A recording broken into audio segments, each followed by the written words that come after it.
Diane, I have the sketches for the Civic Center. You want to have a look at them before I send them on to Houston? Yes, thank you. Now? I'll get to it later. Okay. Ben? Yeah. Where were you yesterday? Why? Well, I've just wondered.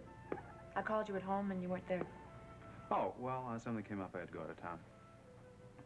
What was it? Just something personal. Oh, you mean you'd rather not talk about it? Right.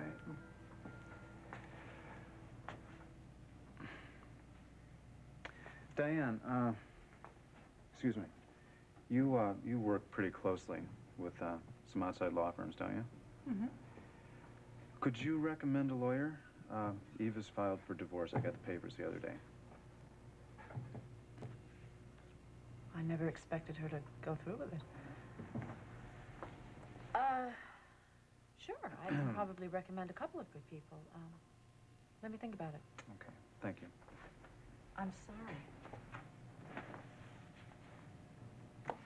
Will you be staying on at the Wexler place? I don't know yet. Ben,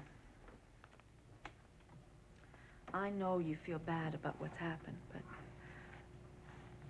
I'm sure this is the hardest time. I mean, things will feel better after a while. I'm all right. At least you have your work. I mean, you're painting. Work can be a godsend, you know. At least it always has been for me. Ben, Eve is a very nice person. I really like her. But she's caused you an awful lot of unhappiness. Maybe it's a good thing that you won't have this marriage ruining any more of your life than it already has. At least you have your freedom now. Like your trip out of town. I mean, you couldn't have done that if you were still with Eve, right? Wouldn't have wanted to. You know, I've been thinking about Alan a lot lately.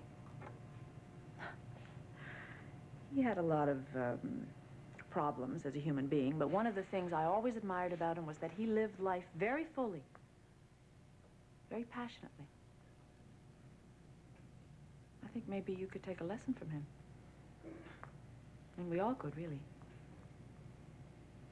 None of us know what's going to happen tomorrow. All we really have is now.